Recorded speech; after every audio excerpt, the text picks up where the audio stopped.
Selamat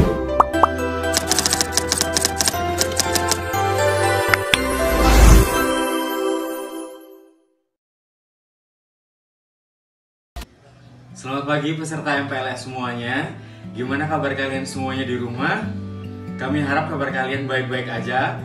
Dan sekarang kami akan membawakan materi tentang sikap anti korupsi dan tata krama. Selamat pagi peserta PLS semuanya di rumah. Gimana kabar kalian? Pak harap kalian semuanya baik-baik aja ya di rumah. Nah, pagi hari ini Pak akan menyampaikan materi tentang pendidikan anti korupsi dan tata krama. Di sini Pak nggak sendiri karena Pak ditemenin oleh 3 teman Pak. Yaitu ada Bu Made dan Pak Putra yang akan menyampaikan pendidikan anti korupsi, dan nanti akan dilanjutkan oleh Bu Endang dan Suster Yosina untuk tata krama. Nah, masuk ke materi pendidikan anti korupsi dan tata krama. Jadi yang pertama kita harus mengenal dulu apa itu korupsi. Nah, jadi korupsi adalah penyalahgunaan kekuasaan dan wewenang dengan mengambil sesuatu yang bukan menjadi haknya. Nah, kenapa hal ini bisa terjadi? Hal ini dikarenakan lemahnya penegakan hukum serta rendahnya mutu moralitas para pelaku korupsi.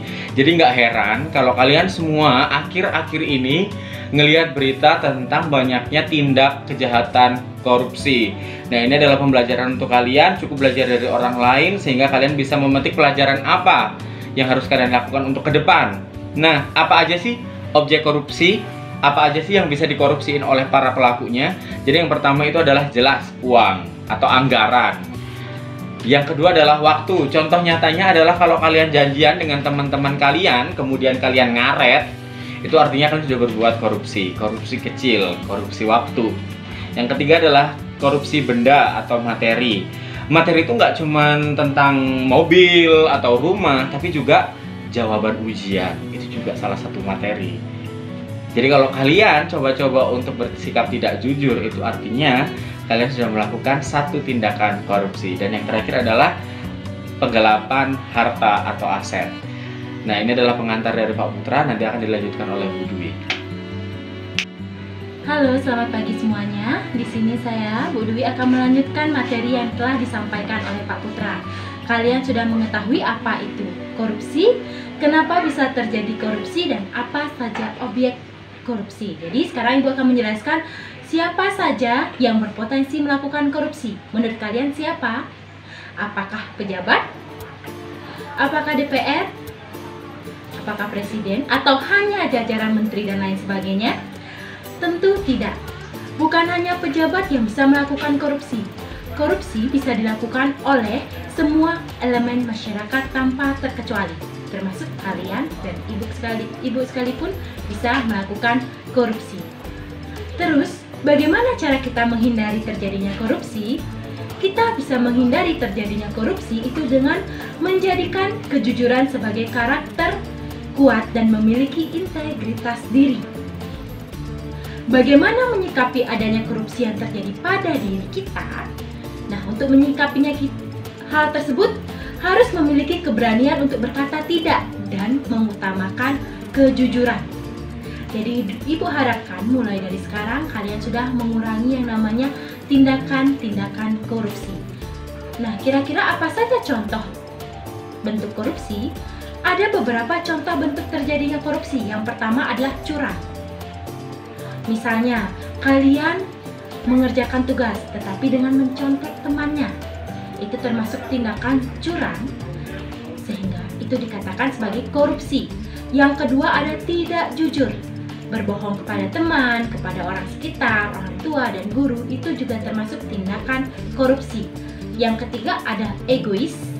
Yang keempat menyelewengkan tanggung jawab. Misalnya di kemudian hari nanti kalian akan menjadi pejabat tinggi, tetapi karena tergiur oleh hal-hal tentang kedudukan kalian melakukan korupsi, itu termasuk menyelewengkan tanggung jawab. Yang kelima, tidak tepat waktu. Bagi yang merasa dulu pada saat SD sering terlambat, tolong diperbaiki karena itu juga termasuk tindakan korupsi. Dan yang terakhir, manipulatif. Itu adalah 6 contoh bentuk korupsi. Dan ingat, 3 hal yang harus kalian lakukan untuk menghindari terjadinya korupsi. Kalian harus jujur, disiplin, dan memiliki integritas.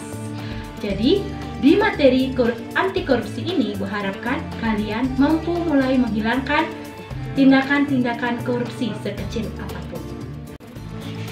Selamat pagi anak-anak sekalian. Semoga Suster bertemu kalian dalam keadaan sehat walafiat. Tadi materi yang sudah didengarkan tentang korupsi. Nah, sekarang Suster akan melanjutkan tentang tata krama.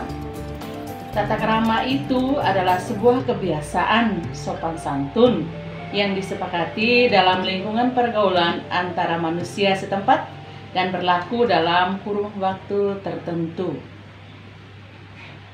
Kata lain dari kebiasaan sopan santun itulah yang disebut dengan tata krama.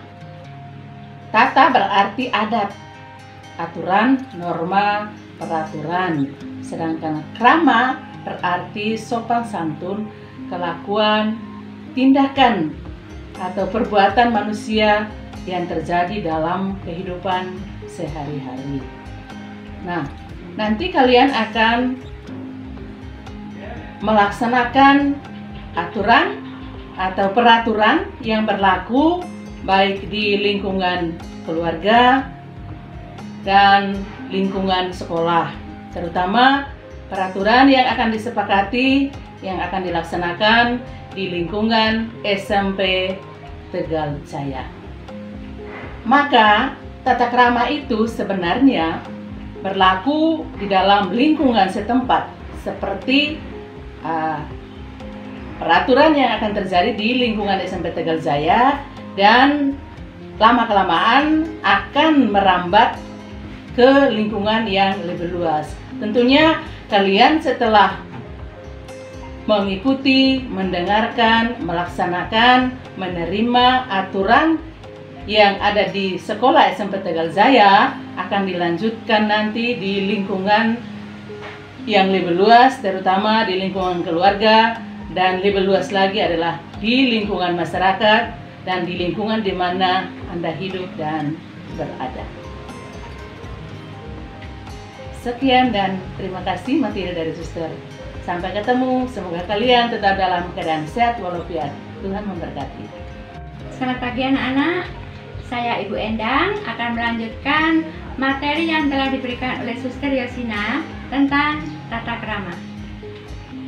Apa saja jenis tata krama itu? Mari kita simak. Tata krama itu terdiri dari tata krama berbicara. Yang kedua adalah tata krama pergaulan. Yang ketiga, tata krama berpenampilan. Dan yang keempat adalah tata krama bertingkah laku. Mengapa tata krama itu penting? Ya, tata krama itu sangat penting karena tata krama merupakan cerminan dari diri kita tentang bagaimana kita bersikap secara utuh. Bila kita tidak memiliki tata krama sebagai karakter dasar, maka cerminan diri kita di masyarakat menjadi tidak baik. Sebaliknya, dengan mengutamakan tata krama, orang akan melihat cerminan diri manusia unggul dalam diri kita. Bagaimana tata krama harus dilakukan? Untuk memulai bertata krama, bisa diawali dari tahapan yang paling sederhana. Misalkan dengan orang-orang terdekat dan yang biasa kita jumpai di setiap harinya. Menyapa dengan ramah adalah hal yang paling sederhana pula yang dapat kita lakukan sebagai perwujudan dari tata krama. Nah, anak-anak, untuk itu marilah kita menerapkan hidup bertata krama ini dalam kehidupan kita, baik secara lisan maupun tulisan. Contohnya, misalkan kita berbicara melalui alat komunikasi hati. Terima kasih. Pagi Bu Endang.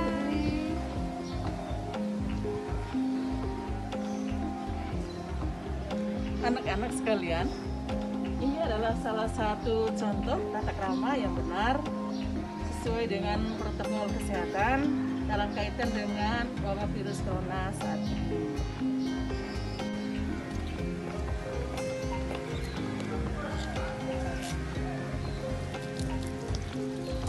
anak-anak sekalian, ini adalah salah satu contoh tata krama dalam kaitan dengan protokol kesehatan. Antri untuk mencuci tangan.